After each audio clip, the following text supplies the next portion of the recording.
আসসালামু আলাইকুম। পঞ্চম শ্রেণীর গণিত বই নিয়ে ধারাবাহিকভাবে আলোচনা করছিলাম। তার ধারাবাহিকতা এখন 156 নম্বর পৃষ্ঠাটি নিয়ে তোমাদের সাথে আলোচনা করব। চতুর্ভুজের কর্ণ, চতুর্ভুজের কর্ণগুলো নিয়ে আলোচনা করব। প্রথমে দেওয়া আছে নিচের চতুর্ভুজগুলোর বিপরীত শীর্ষকোণগুলো সংযোগ করে পাই। এই চতুর্ভুজগুলো আমরা বিপরীত শীর্ষকোণগুলো সংযোগ করে পাবো। যেমন এটা এখান থেকে আমরা এখান পর্যন্ত মিলালাম, এখান পর্যন্ত মিলালাম, এরকম করে আমরা কিছু চতুর্ভুজ অঙ্কন করলাম এখানে। এরপরে এখানে দেখো এগুলো চতুর্ভুজ, চার কোণা থাকলে সেটাই চতুর্ভুজ। এইভাবে কিছু আমরা চতুর্ভুজ অঙ্কন করলাম। চতুর্ভুজের বিপরীত শীর্ষবিন্দু সংযোগ করলে কোণ পাই। এই যে শীর্ষবিন্দুগুলো আছে এগুলো আমরা সংযোগ করছি, মানে এখানে সংযোগ হয়েছে, এখানে সংযোগ হয়েছে, মানে মিলে গেছে। এখান থেকে আমরা একটা কোণ পেলাম। একই চতুর্ভুজের দুইটি কর্ণ রয়েছে। একই চতুর্ভুজের কয়টা কর্ণ থাকে? দুইটা কর্ণ থাকে। কিন্তু ত্রিভুজের কোনো কর্ণ নেই। কিন্তু ত্রিভুজের কোনো কি নেই? কর্ণ নেই।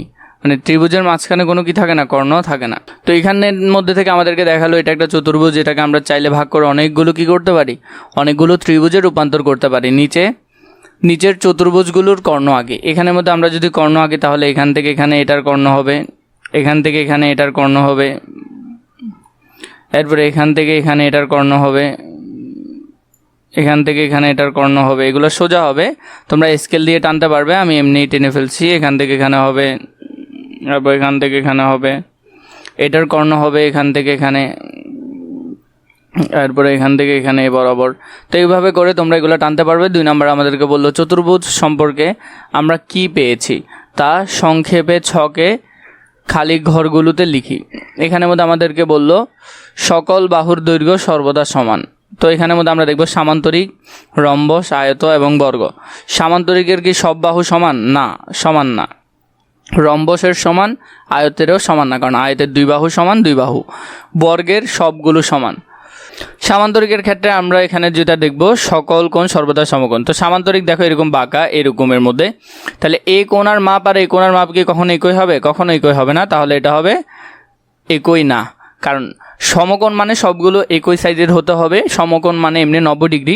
রম্বসের ক্ষেত্রে যদি আমরা দেখি, রম্বস হলো এরকম বাঁকা, তাহলে এ কোণা আর এ কোণা কখনো কি একই হবে? এ কোণা আর এ কোণা কখনো একই হবে না, তাহলে এটা হবে না। আর আয়তের ক্ষেত্রে আয়ত একেবারে সোজা হয়, 2 বাহু 2 বাহু, আমরা যেটা দেখলাম আয়ত।